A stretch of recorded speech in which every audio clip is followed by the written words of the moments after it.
जी कैफेट, आज के लेक्चर का आगाज करते हैं। Lecture number 71। आज के लेक्चर में हम ये 5 कंसेप्ट्स डिस्कस करेंगे। अच्छा, ये हम मिलते जुलते कंसेप्ट्स हैं और इसमें कोई मेरा नहीं ख्याल कि 25-30 मिनट से ज़्यादा टाइम लगेगा, क्योंकि अगर आपने थ्रेट प्रिंसिपल्स को समझ लिया, थ्रेट्स को समझ लिया और सेफगार्ड को समझ लिया तो बेसिकली चीज़ें रिपीट हो रही हैं। हमने सिर्फ सिचुएशन को समझना है। सिचुएशन को, इसमें जितने भी थ्रेट्स आएंगे हम सारे थ्रेट पढ़ चुके हैं। इसमें जितने फैक्टर्स ऑफ इवैल्यूएशन आएंगे हम तकरीबन सारे फैक्टर्स पढ़ चुके हैं। इसमें जितने सेफगार्ड्स आएंगे हम सारे पढ़ चुके हैं। अब क्या करना है, सिर्फ पिक एंड ड्रॉप वाला काम है, लिंक करना है। अच्छा, ये सिचुएशन है, समझना है सिचुएशन को, और फिर देखना है कि जो हमने थ्रेट्स पढ़े थे कौन कौन से सिचुएशन में अप्लाई होते हैं। समझना है, सोचना है कि वो जो फैक्टर्स पढ़े थे कौन कौन से सिचुएशन में अप्लाई होते हैं। समझना है कि जो सेफगार्ड्स पढ़े हैं रेलिवेंट कौन कौन से, यानी थ्रेट्स भी सारे पढ़ चुके हैं, अब फैक्टर्स टू इवैल्यूएट भी सारे पढ़ चुके हैं, सेफगार्ड्स भी सारे पढ़ चुके हैं। अब सिर्फ ये देखना है कि कौन सा थ्रेट, कौन सा फैक्टर, कौन सा सेफगार्ड किस सिचुएशन से रेलिवेंट है। इवन अगर मैं आज आपको ये कह दूं ना कि सारे के सारे लर्निंग ऑब्जेक्टिव पढ़ लें और सारे के सारे वॉल्यूम 2 के चैप्टर के क्वेश्चन करके, आप अभी भी इस काबिल हैं कि उसको कर सकें। लेकिन चूंकि हाँ यही कॉन्फिडेंस नहीं होता ना, तो आदत होती है साथ ही उंगली पकड़ के साथ साथ चलना है। इसलिए मैं भी सारे के सारे अभी आपको नहीं दे रहा, बल्कि आपको डेली बेसिस के ऊपर हम कुछ ना कुछ लर्निंग ऑब्जेक्टिव कवर करेंगे। उनकी आपको होम असाइनमेंट्स दी जाएंगी और फिर उन होम असाइनमेंट्स की डिस्कशन होगी, ताकि आहिस्ता आहिस्ता आप कवर करते जाएं। आपको टाइम भी मिले बाकायदा असाइनमेंट सारे पढ़ने का, सोचने समझने का, और अगर किसी जगह पे कोई प्रॉब्लम आती है तो साथ ही साथ आप उस क्वेश्चन को भी पूछ लें, उसकी डिस्कशन भी हो सके। लेकिन ये ज़हन में रखिएगा कि अब हमने सिर्फ सिचुएशंस को पढ़ना और समझना है। नई सिचुएशंस क्या होंगी? सिचुएशंस हमारे लिए नहीं हो सकती हैं। Threat, factors to evaluate, safeguards, ये नए नहीं होंगे। इक्का दुक्का शायद कोई आएगा किसी सिचुएशन में, तो हम साथ साथ उसको कवर करते जाएंगे। तो इसीलिए इस चीज से परेशान नहीं होना आपने कि ये 5 सिचुएशंस आज हम डिस्कस करेंगे। ये असल में मिलती जुलती, एम्प्लॉयमेंट से मिलती जुलती हैं, इसीलिए मैंने इन सबका इकट्ठा ग्रुप बना के मैंने कहा डिस्कस कर देते हैं, ठीक है। लेकिन पहले आपको जो प्रीवियस होम असाइनमेंट दिए थे उसकी डिस्कशन करेंगे, ठीक है। अच्छा, होम असाइनमेंट में कुछ क्वेश्चंस ऐसे हैं जिनकी डिस्कशन आपको YouTube के जरिए से शेयर की जाएगी, और कुछ क्वेश्चंस ऐसे हैं जिनको हम क्लास में डिस्कस करें। कॉम्बिनेशन होता है, 50-50 काम चलता है। तो सबसे पहले वॉल्यूम 1। वॉल्यूम 1 में 2 क्वेश्चंस आपको दिए थे। कौन कौन से? 9 और 11 का पार्ट 2। जो 9 है वो तो आपको डिस्कशन के जरिए से मिलेगा। 11 का पार्ट 2 ये हम क्लास में डिस्कस कर लेते हैं। नहीं पढ़ा जा रहा है ना आप स्टैंड वाले भाई? नहीं पढ़ा जा रहा तो बुक से पढ़ ले। क्वेश्चन 11, सबसे पहले requirement, discuss the possible threats. Threats को अंडरलाइन कर लें, इसी लफ्ज से पता चल गया कोड ऑफ एथिक्स का question. Discuss the possible threats which may arise, their significance, significance को भी अंडरलाइन करें, factors well, and a safeguard required to mitigate these threats. Safeguards भी अब देखें, पास्ट पेपर का क्वेश्चन है, वो मेरी बात सच साबित होगी ना। 3 चीजें पूछता है, तीनों चीजें पूछ रहा है, थ्रेट, सिग्निफिकेंस, सेफगार्ड्स। अब हमने उधर उसने ऊपर 2 सिचुएशंस बताई हुई हैं, लेकिन आपको पता है आई क्या दिखाता कुछ हो रहा, लगाता कुछ और। तो इसमें देखना है आपने, मैं क्वेश्चन पूरा पढ़ रहा हूं, आपने देखना है इसमें कोई हिडन और थ्रेट तो नहीं है। कह रहा you have recently been promoted as a partner in the assurance department of a firm of chartered accountant. एक फर्म है, उसका एश्योरेंस डिपार्टमेंट है। एक होता है एश्योरेंस डिपार्टमेंट, एक होता है non assurance department. Assurance department कौन सा होता है? जो ऑडिट करता है, जो रिव्यू करता है, यानी जो एश्योरेंस एंगेजमेंट परफॉर्म करता है। और नॉन एश्योरेंस डिपार्टमेंट कौन सा होता है? जो ऑडिट और रिव्यू के अलावा दूसरी सर्विसेज है, जैसे टैक्स सर्विसेज, जैसे accounting and book keeping services, consultancy services, advisory services वगैरह वगैरह, और ऑडिट और रिव्यू के अलावा जितने भी सर्विस। तो आपको उसने ऑडिट डिपार्टमेंट में कहा कि आप पार्टनर बन गए हैं। Your portfolio of clients include Shah Motors private limited, a leading car dealer. आपके उस फर्म के क्लाइंट्स में एक एसएमएल क्लाइंट है, Shah motors. Qaiser, a senior manager assurance in your firm, has been auditing SML for the past 7 years। ये threat arise हुआ ना। एक और साथ फेमिलियरिटी, इतने अरसे से, मतलब पता है 3 साल तक कोई प्रॉब्लम नहीं होती। 3 साल से ज्यादा अगर एक ही पर्सन को हम ऑडिट टीम का हिस्सा बना के भेजें तो 4th ईयर से फेमिलियरिटी थ्रेट अराइज होना शुरू हो जाता है। लेकिन अभी चूंकि हमने फेमिलियरिटी थ्रेट पढ़ लिया है क्या नहीं पढ़ा? नहीं आपको जो एग्जांपल्स दी थी मैं फेमिलियरिटी जो लर्निंग ऑब्जेक्टिव में फेमिलियरिटी थ्रेड था, शाबाश, तो इसमें फेमिलियरिटी थ्रेड राइज हो गया। While updating you about SML Qaiser inform about following. अच्छा बताइए आगे तो जो बता रहा है सो बता रहा है, यहां पे थ्रेड राइज हो गया, क्या करना चाहिए?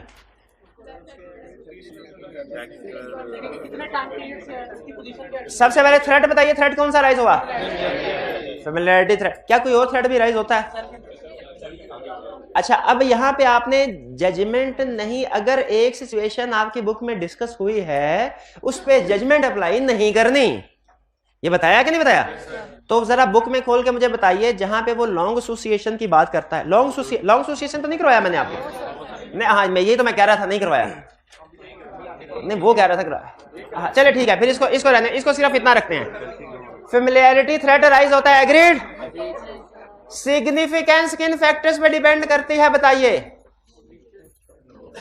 सिग्निफिकेंस किन फैक्टर्स पे डिपेंड करती है बता दे भाई, अभी पढ़ा नहीं हुआ लेकिन कॉमन सेंस से बताएं। सिग्निफिकेंस किन फैक्टर से डिपेंड करती है? Number 1 position of individual in firm, दूसरा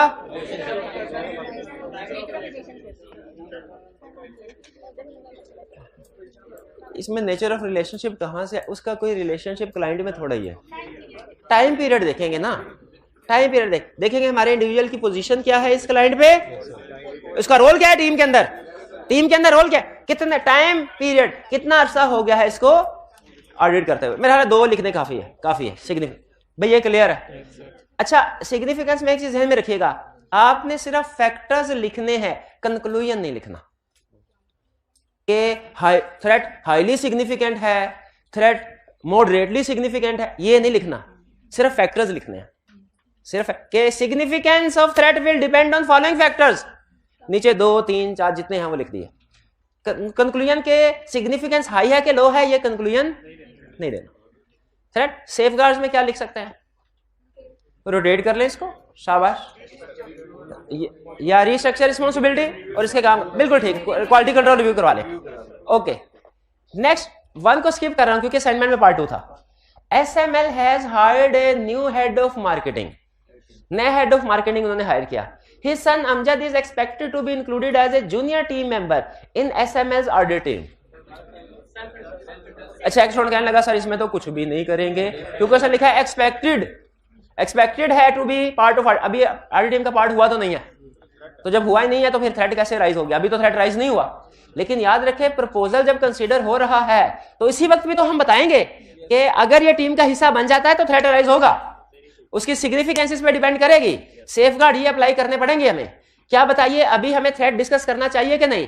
अभी सिर्फ सोच रहे हैं, सिर्फ सोच रहे हैं, थ्रेट फिर भी राइज हो जाता है। आपको केस स्टडी का एक एग्जांपल दी थी कि हमारे क्लाइंट ने हमारे सीनियर को कहा था तुम्हारे आर्टिकल्स को 2-3 महीने रह गए हैं, तुम ऐसा करो आर्टिकल्स कंप्लीट होने पे हमारे पास जॉब कर लेना। अब सीनियर अभी सोच रहा है कि मैं जॉब कर लूंगा, अभी की ही नहीं है, क्या थ्रेट राइज हो जाता है? बिल्कुल, कोई इंडिपेंडेंट नहीं रहेगा। तो इसलिए इस सिचुएशन में भी थ्रेट राइज हो गया। अब ये आपने गैस करना है, इसमें एक ही चीज काम की है, ये गैस करना है कि सिचुएशन कौन सी है, ये कौन सी सिचुएशन है, फैमिली एंड पर्सनल सिचुएशन कौन सी है, थ्रेट नहीं पूछ रहा, सिचुएशन कौन सी है। सिचुएशन से मुराद हेडिंग लर्निंग ऑब्जेक्टिव की फैमिली एंड पर्सनल रिलेशनशिप, बस ये आपने लिंक बनाना है केस स्टडी का अपने कंसेप्ट के साथ, उसके बाद सारा आपने छाप देना, बाकी सारा क्वेश्चन छाप कि उसमें थ्रेट वही, सेफगार्ड वही, फैक्टर्स वैल्यूड भी वही। क्लियर? कौन सा थ्रेट राइज होता है? हाँ? अमजद कैसर का बेटा है? नहीं नहीं भाई, अमजद तो हेड ऑफ मार्केटिंग का बेटा है, कैसर का नहीं है भाई, तो हेड ऑफ मार्केटिंग का है, कैसर से पूछ के आ जा भाई। ये बात समझ आ रही? असल स्किल क्या है कोड ऑफ एथिक्स में? क्वेश्चन पढ़ के उस सिचुएशन पे जाना, क्वेश्चन पढ़ के सही सिचुएशन पे जाना, फिर उसके बाद उसके थ्रेट्स और फैक्टर्स और सेफगार्ड्स वो रूटीन वाले हैं, वो वही है जो आपने याद किए होंगे, जो उधर लिखे होंगे। ठीक है? अच्छा इसमें बताइए, हाँ अगर याद किए हो डेफिनेटली, कौन सी वाली सिचुएशन है? Family and personal relationship. Threat कौन सा है? फैमिलियरिटी। क्या फैमिलियरिटी थ्रेट के अलावा कोई और थ्रेट राइज होता है? जिससे पूछ रहा हूं वही बताए। Self interest threat, self interest threat के अलावा कोई और थ्रेट राइज होता है? इंटिमिडेशन थ्रेट के अलावा कोई और थ्रेट राइज होता है? जरा देखिए तीनों थ्रेट लिखे हुए, आपने 3 थ्रेट मुझे बताए हैं, बताइए तीनों थ्रेट लिखे। अच्छा मुझे बताइए अगर 3 थ्रेट 3 लिखे हुए, 2 समझ में आया, 1 समझ में नहीं आया तो याद कर ले, रटा लगाए, सिंपल सिंपल। फैक्टर्स, इसमें सिग्निफिकेंस, इसमें सिग्निफिकेंस किन फैक्टर्स पे डिपेंड करती है भाईजान? सिग्निफिकेंस किन फैक्टर्स पे डिपेंड करती है? Position of team member in our team, nature of relationship और position of individual in client, इन पे डिपेंड कर ये। अच्छा आगे ये नहीं बताना कि चूंकि पोजीशन हमारे वाले बंदे की जूनियर की है तो थ्रेट कम होगा, इस तरह की डिस्कशन नहीं करना। फिर इसके बाद safeguards, restructuring responsibility. Restructure responsibility का मतलब क्या है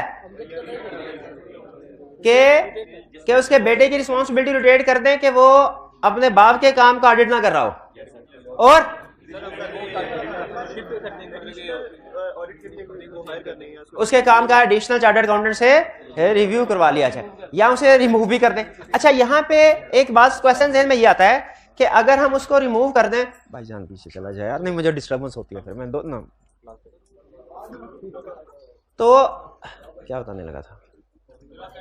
हाँ, अगर एक जहन में क्वेश्चन आता है कि अगर रिमूव कर दिया जाए तो भी काम हो जाएगा, थ्रेट खत्म। अगर रिस्पॉन्सिबिलिटी को रीस्ट्रक्चर कर दिया जाए तो भी हो जाएगा।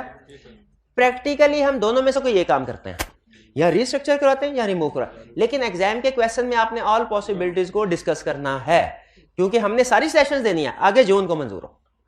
ठीक है, तो आपने सारी। अच्छा एक और इस क्वेश्चन में एक कंसेप्ट जहन में आता है बाज़ स्टूडेंट के कि जो बाप है फादर वो तो मार्केटिंग डिपार्टमेंट में है, तो मार्केटिंग डिपार्टमेंट का फाइनेंशियल स्टेटमेंट से कोई ज्यादा लिंक नहीं होता, तो क्या स्टिल थ्रेट राइज होता है? सब स्टिल थ्रेट राइज होता है। ठीक है, हाँ बिल्कुल, फेमिलियरिटी तो है, तो क्लाइंट रिलेटिव हमारा किसी भी पोजीशन पे हो, क्लाइंट उसके जरिए से हमें अनड्यू इन्फ्लुएंस में लाने की कोशिश कर सकता है। जी 11 पार्ट 2 क्लियर। अच्छा फिर इसके बाद वॉल्यूम 2 में से कौन सा क्वेश्चन था? नहीं अभी जो मैंने आपको नोट करवाए थे 14B, एक मिनट है, 1 बार। ठीक है, कुछ क्वेश्चन मैं करवा रहा हूं जिनकी क्लास में, जिन क्वेश्चंस को होम असाइनमेंट के जिन क्वेश्चंस को मैं क्लास में डिस्कस नहीं कर रहा उनकी आपको वीडियो अलग से मिल जाएगी। 14 का बी। अगेन रिक्वायरमेंट को पढ़ते हैं। कह रहा है discuss the categories of threat. Categories of threat मतलब कौन सी कैटेगरी का थ्रेट है? ठीक, हाँ जी। Date may be involve in each of the following independent situation, जो कि इनमें से हर सिचुएशन में हो सकता है। And advise the partner of the concerned firm with regard to the possible course of action that may be followed in each situation. और बताइए पॉसिबल कोर्स ऑफ एक्शन क्या होगा। अच्छा यहां पे मुझे बताइए, उसने स्पेसिफिकली थ्रेट पूछे हैं, स्पेसिफिकली कोर्स ऑफ एक्शन यानी सेफगार्ड पूछा है, सिग्निफिकेंस के फैक्टर्स स्पेसिफिकली नहीं पूछे। क्या हम इंक्लूड करेंगे? यस, अगर डिस्कस हुए हमारी बुक में तो हम इंक्लूड करेंगे। शायद इक्का दुक्का सिचुएशन के फैक्टर डिस्कस नहीं हुए उनको रहने देंगे, वरना बाकी जिस सिचुएशन के भी फैक्टर्स उसने हमें बताए हैं, चाहे पूछे या ना पूछे, हमने उसको डिस्कस करना है। असल में ये जो वर्ड है ना डिस्कस, ये इसका मतलब है हमने कुछ थोड़ा एक्सप्लेन करना है, एक्सप्लेनेशन देनी है। ठीक है, तो हम थ्रेट भी बताते हैं, उनके फैक्टर्स भी बताते हैं। ठीक है, नहीं नंबर 3 आपको रूल ये बताया है कि आपने हर केस स्टडी में थ्रेट्स को भी बताना है, सिग्निफिकेंस को भी बताना है, सेफगार्ड्स को भी बताना है। चलिए, सिग्निफिकेंस चाहे पूछे चाहे ना पूछे, हमने उसे लास्ट में बताना है। आगे इसका ताल्लुक मार्क्स से नहीं है। सिग्निफिकेंस, और वैसे भी सिग्निफिकेंस में लिखने में कितना टाइम लगता है आपको पता है? वो 3-4 वर्ड्स होते हैं सिर्फ एक सिग्निफिकेंस के फैक्टर्स के। जी तो पार्ट कौन सा था? B. It has been discovered that father of one of trainees posted on the audit of Chalak limited has a financial interest in CL, financial interest in CL, family and personal relationship। क्यों father आ तो गया है, father आ तो गया है। हाँ, father उधर client पे एम्प्लॉय नहीं है, फादर तो घर बैठा है, क्लाइंट पे एम्प्लॉय नहीं है। इसीलिए इसमें फैमिली एंड पर्सनल रिलेशनशिप वाला कंसेप्ट, ये कौन सी सिचुएशन बनी? जो सिचुएशन पे पहुंच गया सारा क्वेश्चन उसका उधर ही नॉकआउट हो गया। सही सिचुएशन पे पहुंच जाना ही कमाल है यहाँ पे। इसके अलावा बाकी सारा रिप्रोडक्शन का कोड ऑफ एथिक्स 90% रिप्रोडक्शन है। 90% आप क्वेश्चन सॉल्व करेंगे आपको खुद अंदाजा हो जाएगा असाइनमेंट आपने किया 90%। आपने सिर्फ 10% में क्या डिसीजन करना है? सिर्फ क्वेश्चन पढ़ के सही सिचुएशन पे पहुंचना, हेडिंग कौन सी है, उसके बाद सारा रिप्रोडक्शन। ठीक है। अच्छा यहाँ पे मुझे याद आया, एक स्टूडेंट एक और क्वेश्चन पूछते होते हैं, कहते हैं सर हमने ना घर जाके बड़े गौर से पढ़ा थ्रेट्स को भी और सेफगार्ड्स को भी, थ्रेट्स को भी सेफगार्ड को भी। थ्रेट हैं 2, सेफगार्ड है 4।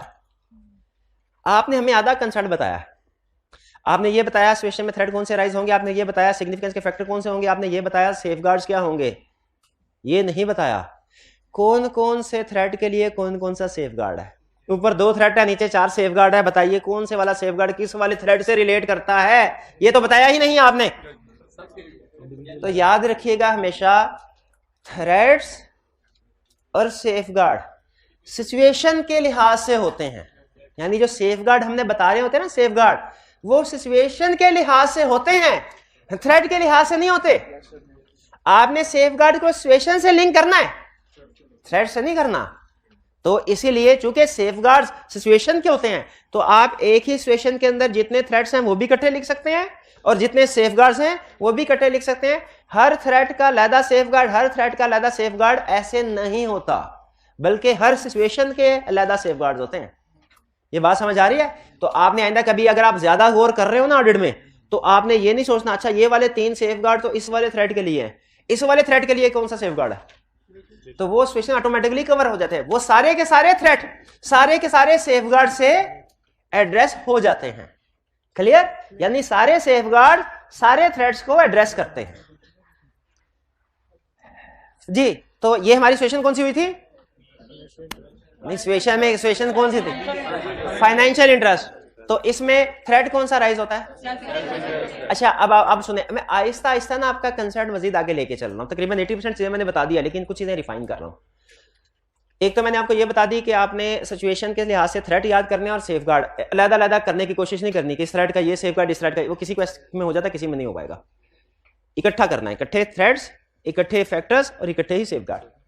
फिर अगला क्वेश्चन, अगली टिप एग्जाम में जब आपने लिखना है ना थ्रेट, तो सिर्फ ये नहीं लिखना सेल्फ इंटरेस्ट थ्रेट, आपने अपने सेंटेंस फॉर्म में इसको ऐसे लिखना है कि रीजनिंग भी कवर हो जाए साथ ही। जैसे ये नहीं लिखना this situation creates self interest threat, या सिर्फ सेल्फ इंटरेस्ट थ्रेट, ये नहीं, बल्कि क्या लिखना है, holding of shares in audit client bye father of team member creates self interest threat. समझ रहे हैं? अब अच्छा, अब इससे उसे पता चल गया, अब इसे क्वेश्चन को लिंक नहीं करवाया आपने अपने सॉल्यूशन के अंदर ही उसकी रीजनिंग दे दी। ये जरूरी है, ये जरूरी है, इसलिए कि आगे एक खास किस्म की केस स्टडी आएगी, खास किस्म की, उसमें इस तरीके से आप आंसर करेंगे फिर ही मार्क्स मिलते हैं, वरना नहीं मिलते। तो आपने जब कभी थ्रेट्स लिखना है सिर्फ इतना नहीं लिखना सेल्फ इंटरेस्ट थ्रेट, बल्कि उसे रिलेट करना है रीजनिंग के साथ कि किस रीजन की वजह से सेल्फ इंटरेस्ट थ्रेट राइज हो रहा है। ठीक है? तो holding financial interest in assurance client bye father of A team member of a trainee creates self interest threat. And और कौन सा थ्रेट? सेल्फ इंटरेस्ट और इंटिमिडेशन कैसे होगा? इंटिमिडेशन इस सिचुएशन में होगा? नहीं होगा, सिर्फ सेल होगा। एम्प्लॉय होता तो होता, एम्प्लॉय नहीं है, यही तो बताया है। एग्जाम में बैठ के ना आपका जो मैं आपके साथ सलूक कर रहा हूं ना, आपका माइंड आपके साथ सलूक करेगा, आपको कहेगा नहीं इसमें वो भी लिख, इसमें वो भी लिख, इसमें वो भी थ्रेट लिख। तो आपको पक्का होना चाहिए कि इस सिचुएशन में कौन कौन से थ्रेट आते हैं। क्लियर? ये 14B में कोई और प्रॉब्लम? इसमें फैक्टर्स टू वैल्यूएट नहीं दिए हुए, चले नहीं दिए हुए तो आपने देने हैं, मैं मेंशन नोट कर लेता हूं, आइंदा से मैं इनको इंक्लूड कर लूंगा। असल में 3 अटेम्प्ट्स पहले तक वो फैक्टर्स नहीं पूछता था, अब रिसेंटली उसने फैक्टर्स ज्यादा पूछने शुरू कर दिए हैं, तो इसलिए हमने रूल बना लिया है कि हमेशा सॉल्यूशन का हिसाब बनाएंगे। तो मैं नोट एक दफा सारे गो थ्रू कर लूंगा सारे क्वेश्चन को, जिन जिन में फैक्टर्स नहीं दिए हुए उनमें इंक्लूड कर लूंगा, लेकिन होने चाहिए और आपने लिखने लाजमी है। अब कौन से फैक्टर्स लिखने बताने की जरूरत तो नहीं है, वो वॉल्यूम 1 से आप पिक कर लेंगे। इसके अलावा कौन सा क्वेश्चन? 11B। हाँ जी, नहीं पहले रिक्वायरमेंट भी, ताकि हमें पता, ये तो हम तैयार हों कि एग्जाम में कैसे। आइडेंटिफाई द थ्रेट्स विच में B involved and suggest appropriate safeguards if any in each of the following scenarios. Threats पूछ रहा है, थ्रेट से हमें पता चल गया कोड ऑफ एथिक्स का क्वेश्चन है, और फिर सेफगार्ड से भी पता चल गया। सिग्निफिकेंस नहीं पूछ रहा, लेकिन हमारे सोल्यूशन का हिस्सा लाजमी होनी चाहिए। B part, Nasir is the audit manager on audit of diamond limited for the year ended 30 June 2016। Nasir has informed that his father owns 10,000 shares in DL. वही वाला रिपीट हो गया ना। तो एक मिनट ठहरिए, आप पहली लाइन क्या लिखेंगे मेरे भाई, एड वाले भाई? थ्रेड्स की पहली लाइन क्या लिखेंगे? Holding of share by father of our audit manager bracket में नासिर creates self interest threat. Insurance client, बिल्कुल, in audit client creates self interest threat. Clear हो गया कैसे आपने लिखना है? बाकी सारे वही। सिग्निफिकेंस के फैक्टर, सिग्निफिकेंस इस सिचुएशन में सिग्निफिकेंस के फैक्टर्स कौन से हैं? Nature of relationship, nature of relation. अब थोड़ा सोचते समझते नहीं है, ये मैंने हिसाब लगाया। इसमें नेचर ऑफ रिलेशनशिप तब देखना है जब क्लाइंट के किसी एम्प्लॉय के साथ रिलेशनशिप हो। यहां पे अगर फादर एम्प्लॉय होते क्लाइंट के, फिर नेचर ऑफ रिलेशनशिप लिखते। क्लाइंट में कोई हमारा जब रिलेटिव है ही नहीं, क्लाइंट में कोई रिलेटिव है ही नहीं, तो नेचर ऑफ रिलेशनशिप कहां से आ गया? क्लाइंट में कोई रिलेटिव है ही नहीं, नेचर ऑफ रिलेशनशिप का नहीं आएगा। नहीं आएगा, क्या आएगा?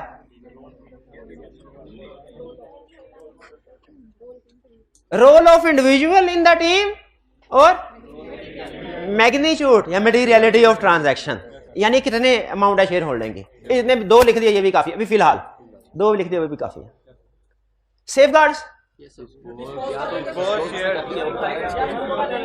अच्छा ये लिखेंगे डिस्पोज ऑफ के कंप्लीट सेंटेंस फॉर्म में लिखेंगे। अच्छा अभी चूंकि स्टार्ट है हमारा, इसलिए मैं आपको रियायत दे रहा हूं कि चलो सिर्फ डिस्पोज लिख दो ताकि मेन सेफगार्ड पूरे हो जाए। लेकिन आहिस्ता आहिस्ता फिर मैं आपसे कंप्लीट सेंटेंस भी सुनूंगा। कल से कंप्लीट सेंटेंस सुनना मैंने कि डिस्पोज ऑफ नहीं, बल्कि क्या लिखना चाहिए कि हाँ कि father of Nasir should be convinced to dispose of his share holding in assurance client. फिर इसके बाद आगे सिर्फ ये नहीं लिखना रिमूव, बल्कि लिखना है if share holding is not disposed then Nasir should be removed from engagement team.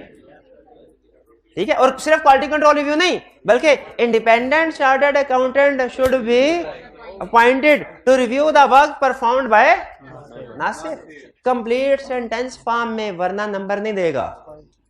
इसमें कॉमन मिस्टेक स्टूडेंट क्या करते हैं, थ्रेट्स में सिर्फ थ्रेट लिख देते हैं, उसको लिंक नहीं करते सिचुएशन के साथ। सेल्फ इंटरेस्ट थ्रेट, सिर्फ ये। दूसरी कॉमन मिस्टेक क्या है, फैक्टर सिग्निफिकेंस के नहीं लिखते, क्योंकि क्वेश्चन में उसने पूछा ही नहीं। तीसरी मिस्टेक क्या है, कीवर्ड्स लिख देते हैं, कंप्लीट सेंटेंस फॉर्म में सेफगार्ड नहीं लिखते। और समझ रहे होते हैं कि सारी, हालांकि जो चीजें लिखी सारी ठीक ही लिखी है, लेकिन फिर भी मार्क्स नहीं मिलते। तो आपने इन चीजों का ध्यान रखना है। बी में कोई प्रॉब्लम? और कौन सा क्वेश्चन? जी हाँ हाँ, क्वेश्चन में अगर शाबाश, उन्होंने कहा सर डिस्क्लोज करने वाली बात भी तो आती है। क्वेश्चन में उसने कहा हुआ कि डिस्क्लोज कर दिया Nasir has informed, Nasir has informed, इसलिए यहां पे डिस्क्लोज वाली बात नहीं करेंगे। लेकिन अगर ये बात ना लिखी होती फिर डिस्क्लोज वाली बात करते हैं। अगला question 5, your firm has requirement, evaluate the threats which may arise, evaluate the threat, discuss the threat, मतलब वही कि थ्रेट भी बताओ कौन से हैं और सिग्निफिकेंस भी बताओ। सेफगार्ड अभी नहीं, सेफगार्ड आगे कहता है which may arise in the above situation, also discuss safeguards required to mitigate such threat, safeguard भी बताओ। अच्छा अब बताए, अच्छा अब ये देखें ये क्वेश्चन कैसे डिफरेंट है दूसरे क्वेश्चन से। पहले वाले क्वेश्चन में 1 2 करके उसने अलग-अलग सिचुएशन पूछी थी, इसमें मिक्स कर दिया। ये सिचुएशन को सामने रख के मैंने आपसे कहा था कि आपने एक्सप्लेन करते हुए लिखना है कि थ्रेट किस रीजन की वजह से राइज हो रहा है, क्योंकि जहां पे 1 2 3 लिखा वहां पे तो 1 करके लिख देंगे ना कि सेल्फ इंटरेस्ट थ्रेट, उससे फिर भी पता चल जाएगा कि ये सिचुएशन नंबर 1 का आपने सेल्फ इंटरेस्ट थ्रेट राइज करवाया। लेकिन इस तरह के क्वेश्चन में तो 1 2 3 है ही नहीं। अगर आप लिखेंगे सेल्फ इंटरेस्ट थ्रेट, वो कहेगा पता नहीं इस इंफॉर्मेशन से निकला है, इससे। तो हमेशा जब कभी थ्रेड लिखें रीजन यानी सेंटेंस फॉर्म में लिखेंगे। जब आप ये रूल याद रखेंगे ना सेंटेंस फॉर्म में लिखना है, तो आपको ऑटोमेटिकली पता चल जाएगा थ्रेड के साथ सेंटेंस बनाने के लिए उसकी रीजन होती है। Your firm has just been appointed as the auditor of GetFit Gym Limited, which operates a chain of high-end gyms and fitness center across the country. यहां तक कोई थ्रेड राइज होता है? कोई थ्रेड राइज नहीं। The managing director of GFG is a close friend of the audit manager, and the audit was awarded to your firm through this connection. बताइए क्या thread rise होता है? बिल्कुल। कौन सा थ्रेड राइज होता है? Familiarity thread. Familiarity threat rise होता है, ठीक है। अच्छा, अब क्या पढ़ा था हमने? नहीं उसमें उसको कैसे लिखें? ये सिचुएशन कौन सी है सबसे? Family and familiarity thread situation नहीं होती मेरे भाई। Familiarity thread situation family and personal relationship. अब बताइए फैमिली एंड पर्सनल रिलेशनशिप पे पहुंच गए, अब क्या करना है? अब सारा छाप दें, तीनों चीजें। शाबाश। कौन सा? सेल्फ इंटरेस्ट थ्रेड राइज होगा इसमें, फेमिलियरिटी थ्रेड राइज होगा। शाबाश। फेमिलियरिटी थ्रेड राइज होगा ना, और सेल्फ इंटरेस्ट भी राइज होगा, और इंटिमिडेशन भी राइज होगा। अच्छा, मुझे फेमिलियरिटी थ्रेड तो समझ आ रहा है, मुझे सेल्फ इंटरेस्ट थ्रेड नहीं समझ आ रहा। हाँ जी, क्या उस किताब में लिखा हुआ है? उस किताब में लिखा हुआ है, कोड ऑफ एथिक्स में लिखा हुआ है, तो आपने उसको छाप देना। जो लिखा, जो चीज आपको लिख के दे दी गई उसमें आपने जजमेंट अप्लाई कर। क्लियर? तीनों थ्रेड्स लिख देंगे। सिग्निफिकेंस, सिग्निफिकेंस किन फैक्टर्स पे डिपेंड करती है? Nature of relationship, position of individual, role of individual. Safeguards, restructure responsibilities किसकी? Audit manager. शाबाश। और या रिमूवल की बात भी तो कर सकते हैं, इसको टीम का हिस्सा नहीं होना चाहिए। Quality control reviewer additional engage कर लेंगे। क्लियर? ये इसमें कोई प्रॉब्लम? चलिए, इसके अलावा कौन सा क्वेश्चन था? बस हो गया। चलिए बाकी जो क्वेश्चन थे वो आपको यूट्यूब के जरिए से शेयर। ओ सॉरी, आगे भी आ गई। तो गिफ्ट वाला भी करवाया नहीं हुआ ना, गिफ्ट वाला पढ़ाया नहीं हुआ ना, गिफ्ट वाला नहीं पढ़ाया हुआ।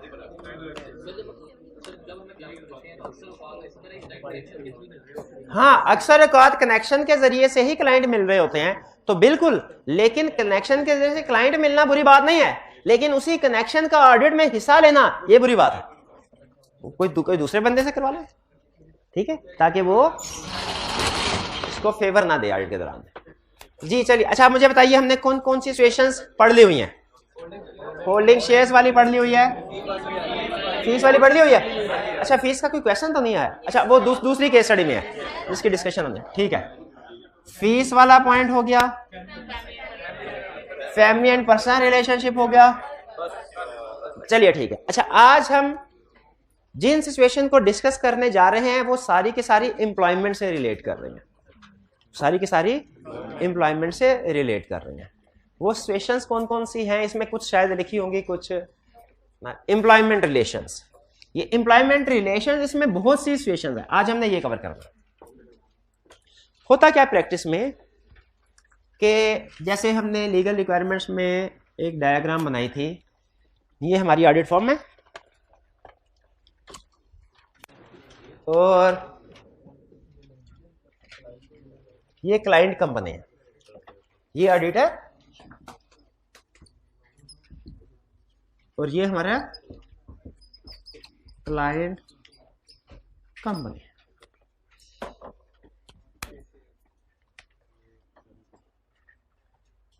हमने ये स्टडी किया था लॉ में कि अगर कोई पर्सन पास्ट में क्लाइंट का एम्प्लॉय रह चुका है पिछले 3 साल के अंदर, तो वो कंपनी, वो उसका ऑडिटर अपॉइंट नहीं हो सकता, फर्म का पार्टनर। इससे हमें एक इनडायरेक्टली ये कंसेप्ट समझ आया कि समटाइम ऐसा होता है कि क्लाइंट कंपनी को छोड़ के कुछ लोग फर्म को ज्वाइन कर लेते हैं। प्रैक्टिस में ऐसे होता है, कॉमन है। और इससे भी ज्यादा कॉमन ये चीज है कि फर्म को छोड़ के क्लाइंट को ज्वाइन कर लेता है। जैसे अक्सर बिग 4 में काम करने का एक फायदा ये होता है कि चूंकि उनके क्लाइंट्स भी बड़ी बड़ी कंपनीज होती हैं, तो उनमें अक्सर वैकेंसीज वगैरह होती हैं। तो जब आर्टिकल्स कंप्लीट हो जाते हैं तो चूंकि उसी टीम मेंबर ने उस कंपनी में काम किया होता है, तो कंपनी की भी कोशिश होती है कि बाहर से तो बंदा हमने रखना ही है, चलिए इसने हमारे ऑडिट टीम का हिस्सा रहा था, ये हमारे सिस्टम को अच्छे तरीके से समझा हुआ है इसने, और काम भी करने वाला है, हमने देखा इसको लेट सेटिंग भी कर लेता है जब जरूरत हो, तो इसको पॉइंट कर लेते हैं। इसमें कंपनी का भी फायदा है, इसमें जो टीम मेंबर है उसका भी फायदा है कि उसे एम्प्लॉयमेंट मिल जाती है। आर्टिकल्स खत्म हो गए, फर्म सबको तो आर्टिकल्स के बाद नहीं रखती, तो उसको जॉब प्लेसमेंट मिल जाती है। फर्म का भी फायदा होता है कि उसे पता होता है कि हमारा एक्सपीरियंस बंदा जो है वो क्लाइंट पे गया है, कल कला को हमें कम्युनिकेट करने में आसानी होगी, हमारे साथ इसका फ्रेंडली एटीट्यूड होगा, इंफॉर्मेशन शेयर करने में कंफर्टेबल होंगे हम एक दूसरे के साथ। तो सारी पार्टीज इस तरह की अरेंजमेंट में खुश रहती है। लेकिन ऑडिट प्रोफेशन ये कहता है, इस चीज को रोकता नहीं ऑडिट प्रोफेशन के फर्म से क्लाइंट में लोग नहीं जाने, रोकता नहीं है, लेकिन ये कहता है कि इसमें थ्रेट अराइज होता है। अच्छा, पहले मैं आपके साथ सारी एम्प्लॉयमेंट की सिचुएशन डिस्कस कर लेता हूं, फिर इसके बाद हम डिस्कस करेंगे कि किस सिचुएशन में कौन सा थ्रेट अराइज होता है, इसकी सिग्निफिकेंस किस पे डिपेंड करनी चाहिए और सेफगार्ड क्या होने चाहिए। ठीक है, नंबर 1, सिचुएशन नंबर 1 क्या है कि एक बंदा ऑडिट टीम का हिस्सा था, उसने 3-4 साल ऑडिट किया, आर्टिकल्स कंप्लीट होने के बाद, या इवन मैनेजर भी बाजू का ऐसा होता है कि 2-3 साल जॉब करते हैं, फिर उसके बाद किसी अच्छी जगह कोई वैकेंसी निकले तो वो कहते हैं, फर्म को कहते हैं, सर बस अब हम जा रहे हैं, अब हम क्लाइंट इंडस्ट्री में जाके काम करेंगे। तो सिचुएशन 1 क्या, ऑडिट फर्म को छोड़ के क्लाइंट कंपनी का हिस्सा बन जाते हैं। ये सिचुएशन ए समझ लें, ये समझ आए। अच्छा, ये सिचुएशन में थोड़ा थोड़ा फर्क है, केस स्टडी में आप कंफ्यूज हो सकते हैं, इसलिए अटेंटिव होके यहां पे भी आपने समझना है, और एग्जाम का क्वेश्चन जब आएगा उसमें भी अटेंटिव होके आपने देखना है कौन सी सिचुएशन है। दूसरी सिचुएशन क्या है, सम टाइम ऐसा होता है, असल में प्रैक्टिस में मैं आपको बता दूं, ऑडिट फर्म में काम कम करना होता है। ऑडिट फर्म को लोग पसंद क्यों करते हैं, काम करना, खासतौर पर जब आप चार्टर्ड अकाउंटेंट बन जाते हैं, आपको मैनेजर लगा देते हैं। मैनेजर ने क्या करना है, सुबह 10:30-11 बजे आना है स्कूल से, काम टीम ने करना है, रिव्यू करना है, हाँ भाई क्या क्या किया, रिव्यू किया, उसके बाद 3-3:30 बजे निकल गए। मतलब सारे ऐसे नहीं करते, लेकिन कुछ जो इस तरह की अप्रोच से काम करना चाहें तो वो कर भी सकते हैं। इन शॉर्ट, फर्म में रिलैक्सेशन होती है, लेकिन माइनस पॉइंट ये होता है कि इसमें सैलरी भी निस्बतन कम होती है।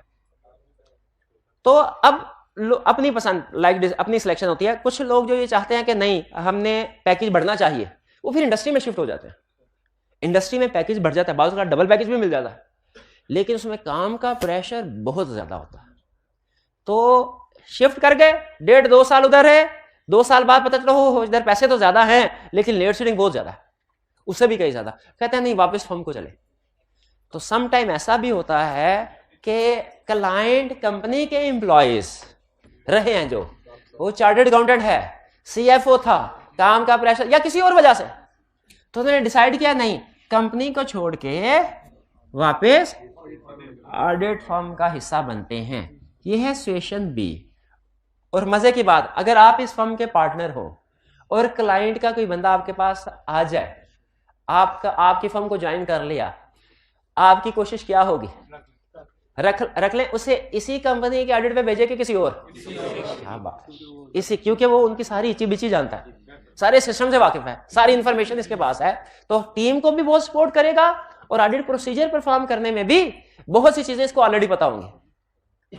इसीलिए एंगेजमेंट पार्टनर की कोशिश होती है कि इसी को टीम का हिस्सा बना के भेजा जाए, और इसको फिर टीम का हिस्सा बना के भेज दिया जाता है अक्सर। ये दूसरी सिचुएशन है। पहले गौर से देख के मुझे बताइए, सिचुएशन ए और सिचुएशन बी में फर्क समझ आया कि नहीं? क्लियर है? अच्छा, फिर इसके बाद आगे चलते हैं। तीसरी सिचुएशन क्या है? तीसरी सिचुएशन है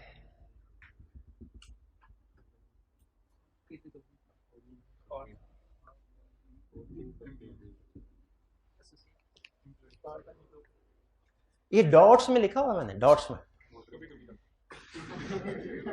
सोच रहा है, सोचता है, डॉट्स आते हैं ना, सोच रहा। क्लाइंट ने कहा भाईजान आपके आर्टिकल्स खत्म होने को कितना टाइम रह गया है? कहा 1.5 महीने। क्लाइंट के CFO ने कहा मैं मुसलसल देख रहा हूं पिछले कई दिनों से आप हर रोज रात को लेट जाते हैं, मतलब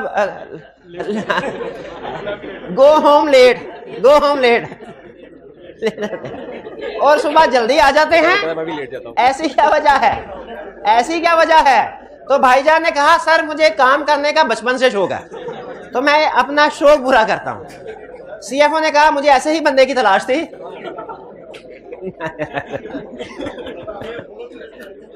सीएफओ ने, अच्छा अब सीएफओ क्या कह रहा है? सीएफओ ये कह रहा है कि हम आपको ऑफर करते हैं जैसे ही आपके आर्टिकल्स कंप्लीट हो आप हमारे पास मैनेजर अकाउंट की पोस्ट खाली है उधर आ जाए। अब टीम मेंबर सोच रहा है, कह रहा है सोच के जवाब देता हूं। सोच रहा है, बताइए थ्रेट राइज हो गया कि नहीं? हो गया ना। तो ये भी एक सिचुएशन है, लेकिन याद रखें इसमें अभी सोच रहा है, गया नहीं है। थ्रेट राइज हो गया, एक सिचुएशन गया। ये तीनों सिचुएशन, इसको कह लेते हैं सी सिचुएशन। सी सिचुएशन, ये तीनों सिचुएशन समझ आ गए? तीनों सिचुएशन। और अब फोर्थ सिचुएशन। फोर्थ सिचुएशन क्या है? ये इसको सी को कर लेते हैं नीचे, ये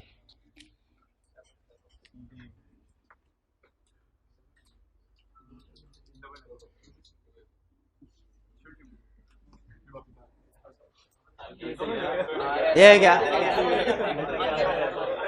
ये सिचुएशन सुनिए जिसमें हमारा टीम मेंबर, ये अगली सिचुएशन सिचुएशन डी, जिसमें हमारा टीम मेंबर क्लाइंट पे गया फिर वापस आ गया, फिर भेज रहे हैं, फिर भेज रहे हैं, यानी उसका आना जाना लगा हुआ है। ये क्या सिचुएशन है? बाजू का ऐसा होता है क्लाइंट, अच्छा आपको इतना तो पता है ना ऑडिटर की जॉब में अकाउंटिंग भी शामिल है। यानी आप, अच्छा जैसे ऑडिट का पेपर देने के लिए अकाउंटिंग के कुछ बेसिक कंसेप्ट्स आपको पता होना चाहिए। आपको पता होना चाहिए फाइनेंशियल स्टेटमेंट में क्या क्या चीजें शामिल होती हैं। आपको पता होना चाहिए कि मिस स्टेटमेंट क्या होती है, फ्रेमवर्क की, आईएफआरएस की बेसिक रिक्वायरमेंट्स क्या हैं, डेप्रिसिएशन की, इन्वेंट्री की, रीवैल्यूएशन वगैरह की, प्रोविजंस की, एडजस्टिंग। ये तो हमारे जॉब में जो ऑडिट होता है ना, ऑडिटर वो अकाउंटेंट की जॉब को समझ रहा होता है और जरूरत पड़ने पे वो काम खुद कर भी सकता है। अब देखिए कि बंदा जो अकाउंटेंट के काम को चेक कर रहा है, तो जो बंदा चेक कर रहा है क्या उसे वो काम करना नहीं आता होगा?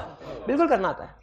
क्लाइंट क्या कहता है, सम टाइम क्लाइंट का मैनेजर अकाउंट 3 महीने की अचानक छुट्टी पे चला जाता है, या वो इतला दिए बगैर फौरी रिजाइन कर लेता है, और नेक्स्ट पोस्ट को फिल करने के लिए, उसकी पोस्ट को फिल करने के लिए 2-3 महीने चाहिए होते हैं, इंटरव्यू वगैरह करना, इश्तिहार देना है, इस तरह की दूसरी चीजें। तो क्लाइंट हमारी फर्म के पार्टनर से कहता है सर आप ऐसा कीजिए, आर्जी तौर पे आप आर्जी तौर पे अपने किसी टीम मेंबर को जिसने हमारे पास रह के काम किया हो, सीखा, उसे भेज दें। हम 3 महीने 2-3 महीने शॉर्ट पीरियड ऑफ टाइम के लिए उससे काम करवाएंगे। जब हमारा मैनेजर वापस आ जाए या जब हम न्यू पर्सन को अपॉइंट कर दें, इसको हम वापस भेज देंगे। पार्टनर कहता ठीक है, इसको भेज दिया। अच्छा एक तो इसको भेजते वक्त भी प्रॉब्लम होती है। क्या? हम उसको भेजते वक्त कहते हैं ओ भाईजान आइंदा से हमारा और आपकी खत्म और आपकी और क्लाइंट की शुरू। आपने लेकिन जो काम करना है क्लाइंट की इंस्ट्रक्शंस के मुताबिक करना है, अंडर सुपरविजन ऑफ क्लाइंट करना है, और खबरदार अपनी मर्जी से कोई काम ना करना, अपनी मर्जी से कोई काम ना करना। ऐसा ना हो तुम्हें एक बैंक की ब्रांच में अकाउंटेंट बना के भेजा जा रहा है और तुम्हें यह कहा गया है कि जो भी लोन की एप्लीकेशंस आए उसे प्रोसेस करो, और तुम उनको प्रोसेस करते करते एप्लीकेशन में डॉक्यूमेंट्स को पूरा करते हुए चेक करते हुए कि सारी चीजें ठीक लगी है, कहीं ऐसा ना हो लोन को प्रूव भी कर दो। तुमने सिर्फ क्लाइंट का उतना काम करना है जितना क्लाइंट कहेगा, डिसीजन मेकिंग नहीं करनी, इंस्ट्रक्शंस को फॉलो करना है, डिसीजन मेकिंग नहीं कर। इसलिए कि डिसीजन मेकिंग की और डिसीजन गलत हो गया ना तो क्लाइंट तुम्हारी क्लास तो करे ही करेगा, साथ में हो सकता है हमारी फर्म के खिलाफ भी केस कर दे कि मेरा नुकसान हुआ है तुम्हारे बंदे की वजह से, तुम पूरा करो। एक तो ये इशू है, लेकिन ये इशू छोटा है। बड़ा इशू पता क्या है? अब मुझे बताइए 3 महीने के बाद जब ये वापस आएगा फर्म में, तो वापस आ गया, साल खत्म हो गया, अब हमने इस क्लाइंट का ऑडिट करना है। पार्टनर क्या चाहेगा? इसी बंदे को भेज दें कि ना ऑडिट टीम का हिस्सा बना के, बिल्कुल भेज देना चाहिए। इसी बंदे को ऑडिट टीम का हिस्सा बना के भेज देना चाहिए। पार्टनर ये चाहेगा क्योंकि उसे टीम कंपनी के काम को समझता है। ये 2-3 महीने उधर रह क्या है। हाँ, अब इसमें इशू क्या राइज होगा वो भी डिस्कस करते हैं। पहले सिचुएशन समझ आ गई कि नहीं आ गई? तो ये ए सिचुएशन में, बी सिचुएशन में, सी में और डी में क्या फर्क है समझ आ गया? इसको ना कोड ऑफ एथिक्स ने डिफरेंट नेम से बुलाया हुआ है, लेकिन वो नाम आप याद कर लें तो बेहतर है। केस स्टडी में हमेशा सिचुएशन बना के आपसे पूछेगा, आपने पहचानना होगा ये कौन सी सिचुएशन है। एक लास्ट सिचुएशन है, वो क्या? अभी भी एक, वो क्या है? वो है ये क्या है, इधर भी है और उधर भी है, उधर direct at the same time simultaneously, ये साइमल्टेनियसली कुछ हो कर रही है। वरना अगर इधर इसको छोड़ के सिर्फ इधर काम कर रहे हैं ना, वो ए सिचुएशन होगी। अगर इसको छोड़ के सिर्फ इधर काम करे, वो बी सिचुएशन होगी। और अगर दोनों जगह पे साइमल्टेनियसली काम कर रहा हो, ये है ई सिचुएशन। और डी सिचुएशन क्या है, temporary staff assignment. Temporary D को इसको कहते हैं टेम्परेरी स्टाफ असाइनमेंट। सी को कहते हैं prospective employment, prospective employment with assurance client, ठीक है। और बी को कहते हैं रीसेंट सर्विसेज विद क्लाइंट। बहरहाल हमें इनके नाम से गर्ज नहीं है, सिचुएशन में एक दफा फिर देख के मुझे बताएं फर्क सब में समझ आ गया आपको। चलिए अब मुझे यह बताइए अगर फर्क समझ आया। ए सिचुएशन, ऑडिट टीम में काम कर रहा था, अच्छा भला ऑडिट फर्म को छोड़ के क्लाइंट पे चला गया, कौन सा थ्रेट राइज होता है भाई, फेमिलियरिटी थ्रेट राइज होता है। कैसे राइज होता है, क्योंकि जब ये टीम इधर जाएगी ऑडिट करने के लिए, क्या ये जो टीम ये इसकी वाकफ नहीं होगी, तो इसमें थ्रेट राइज, कौन सा थ्रेट राइज होता है, फेमिलियरिटी थ्रेट। और अगर वो बंदा जो क्लाइंट कंपनी छोड़ के चला गया ना, वो पार्टनर हो ना, तो इंटिमिडेशन थ्रेट भी राइज होता है, इंटिमिडेशन थ्रेट भी राइज होता है। अगर ये डिपेंड करता है कि बंदा जो छोड़ के गया है ना, ये किस रैंक का था, ठीक है। ये जो टीम ऑडिट करने के लिए जाएगी ना, अगर ये मैनेजर रैंक का तो बंदा था, तो मैनेजर की मैनेजर के साथ फेमिलियरिटी थ्रेट, और ये मैनेजर है और जूनियर टीम ऑडिट करने के लिए, जूनियर टीम में भी कुछ लोग शामिल है, उनके साथ इसका क्या ताल्लुक होगा, इंटिमिडेशन थ्रेट। तो बहरहाल हम सिर्फ फेमिलियरिटी थ्रेट की बात करते हैं अभी फिलहाल, डिस्कशन को सिंपल है। फेमिलियरिटी थ्रेट राइज होगा, सिग्निफिकेंस किन फैक्टर्स पे डिपेंड करती है, कि मैंने पोस्ट किया, पोजीशन क्या है इसके क्लाइंट में, इसका अभी कोई फर्म के साथ कोई लेना देना है तो नहीं, लायबिलिटी वाला, टाइम पीरियड, बिल्कुल ठीक है। अच्छा सेफगार्ड क्या हो सकता है,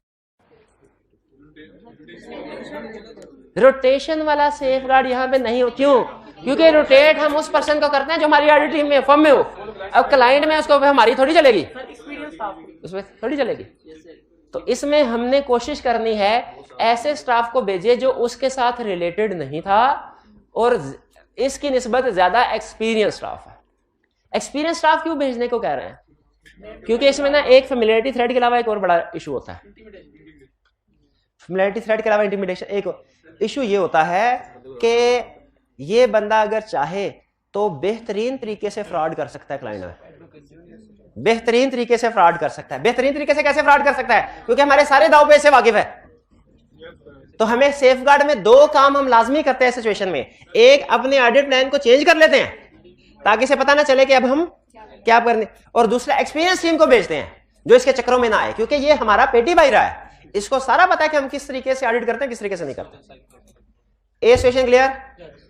बी सिचुएशन पे आइए, क्लाइंट को छोड़ के फर्म में आया और पार्टनर ने कहा तुम्हें टीम का हिस्सा बना के ऑडिट करने के लिए भेज देते हैं। कौन सा थ्रेट है, सेल्फ रिव्यू थ्रेट और फेमिलियरिटी थ्रेट।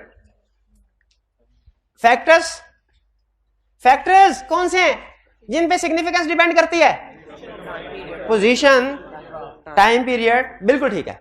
अच्छा कोड ऑफ एथिक्स ये कहता है अगर तो जिस साल इसने क्लाइंट में काम किया है उसी साल इसको ऑडिट टीम का हिस्सा बना के भेजने की सोच रहे हैं ना, हरगिज ना करे, इसकी बिल्कुल इजाजत नहीं है, थ्रेट बहुत ज्यादा है। सेम ईयर में नहीं भेज सकते इसको, नेक्स्ट ईयर में भेज सकते हैं, नेक्स्ट ईयर में, लेकिन नेक्स्ट ईयर में भी सेफगार्ड अप्लाई करने पड़ेंगे। क्या सेफगार्ड अप्लाई करने पड़ेंगे कि रोटेशन कर लें, क्वालिटी कंट्रोल रिव्यू कर लें, इंडिपेंडेंट चार्टर्ड अकाउंटेंट को अपॉइंट करें, क्योंकि बहरहाल थ्रेट अभी भी है, सेल्फ रिव्यू थ्रेट भी है, फेमिलियरिटी थ्रेट भी है। बी वाली सिचुएशन में एग्री करते हैं, ए और बी में फर्क समझ आ रहा है, वो कौन सा थ्रेट है जो बी में है और ए में नहीं है, और क्यों, सेल्फ रिव्यू थ्रेट, इसलिए कि जब वो हाँ बी वाली सिचुएशन में अपना काम खुद चेक कर रहा होगा, ए वाली सिचुएशन में नहीं। नेक्स्ट सी, सी, सी जिसमें अभी सोच रहा है सेल्फ इंटरेस्ट राइज होगा, ठीक है। सिग्निफिकेंस किस चीज पे डिपेंड करती है कि वो विलिंग टू एक्सेप्ट है कि नहीं है। अगर तो वो विलिंग टू एक्सेप्ट है तो थ्रेट बहुत ज्यादा, और अगर अभी वो अनडिसाइडेड है सेफगार्ड क्या हो सकते हैं। अच्छा पहला सेफगार्ड आपने गलत बताना है, सेफगार्ड क्या हो सकते हैं? शाबाश शाबाश शाबाश, नोटिफाई कर रहे, टीम मेंबर नोटिफाई करे हमको। अच्छा, मैं एक्सपेक्ट नहीं कर रहा था कि आप बता देंगे, शाबाश, नोटिफाई कर। इसके बाद क्या होगा?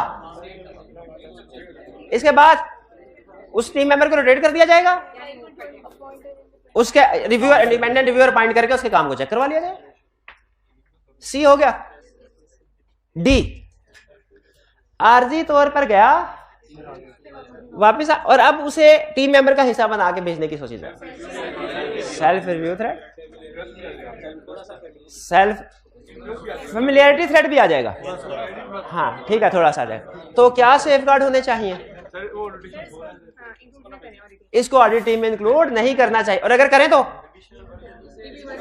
रीस्ट्रक्चर रिस्पॉन्सिबिलिटी से कोई और काम दे देना, कोई और काम दे, और रिव्यूअर भी पॉइंट कर लें। शाबाश। और ई के लिए सिर्फ एक ही लफ्ज है, नॉट अलाउड, नॉट अलाउड। यानी आप, हाँ ये वाकई क्या मजाक है, उधर ऑडिटर है, सुबह के वक्त ऑडिटर है, शाम के वक्त काम खुद करना, सुबह के वक्त काम खुद चेक कर लेता है। लॉ कहता है साइमल्टेनियस एम्प्लॉयमेंट की इजाजत नहीं है। अब एग्जाम में सबसे अहम चीज, आज हमने 5 सिचुएशंस पढ़ी हैं, ये पांचों की पांचों चूंकि एम्प्लॉयमेंट से रिलेट करती हैं, इसीलिए आपने जो इसमें सबसे बड़ी गलती करनी है ना, वो गलत सिचुएशन की तरफ पहुंच जाना। वो पूछ कोई और रहा होगा, सिचुएशन पूछ रहा होगा बी, आप ए के मुताबिक आंसर कर देंगे। तो इसी चीज की आपने प्रैक्टिस करनी है।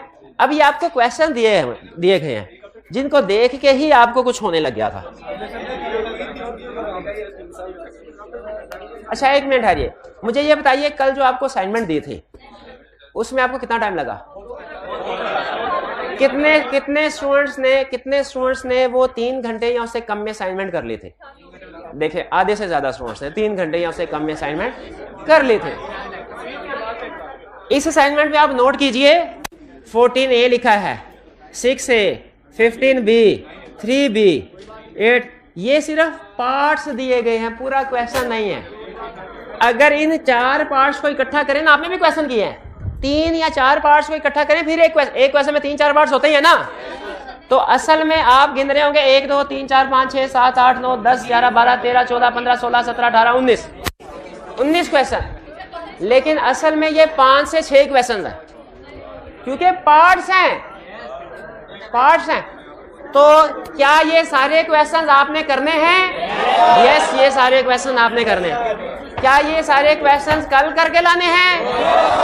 यस, ये सारे क्वेश्चंस कल करके लाने हैं। ये सारे क्वेश्चन देखिए, इससे ही आपकी प्रैक्टिस होगी, इससे ही कल बिल्कुल आना, क्यों नहीं आना, इससे आपकी प्रैक्टिस होगी। हाँ एक काम कर लीजिए, अगर आपको लगे कि कोई सिचुएशन डुप्लीकेट, ये तो बल्कि आपके आधे से ज्यादा क्वेश्चन तो खत्म हो जाएंगे। चलें ऐसे कर लेते हैं, अगर कोई सिचुएशन डुप्लीकेट हो रही हो ना, तो आपने सिर्फ उस सिचुएशन की हेडिंग लिख देनी है, ताकि मुझे पता चल जाए आप सही हेडिंग पे पहुंच गए हैं। रेफर कर रहे हैं, उसको लिखने की जरूरत नहीं है। लेकिन फर्स्ट टाइम जो भी क्वेश्चन हुआ वो कंप्लीट लिखना है, सेकंड टाइम रेफर करना है, हर क्वेश्चन को रेफर नहीं कर देना। ये तो आपकी 1 घंटे की असाइनमेंट नहीं रही अब, मर्जी आपकी। चले आज का लेक्चर, अच्छा लॉन्ग एसोसिएशन वाला नहीं पढ़ा? हाँ लॉन्ग एसोसिएशन वाला पढ़ तो लिया, 7 ईयर्स, ऐसे ना करे, पढ़ लिया, 7 ईयर्स डिस्कशन हो गई है ना, कल बाकायदा डिस्कशन कर लेंगे, फॉर्मल इनफॉर्मल डिस्कशन। तो 7 ईयर अमजद का बेटा, कैसर का बेटा, उसमें 7 ईयर था नहीं, वो यही तो सिचुएशन थी। चलिए जी, आज का लेक्चर यहाँ पे खत्म करते हैं हम। अल्लाह हाफिज।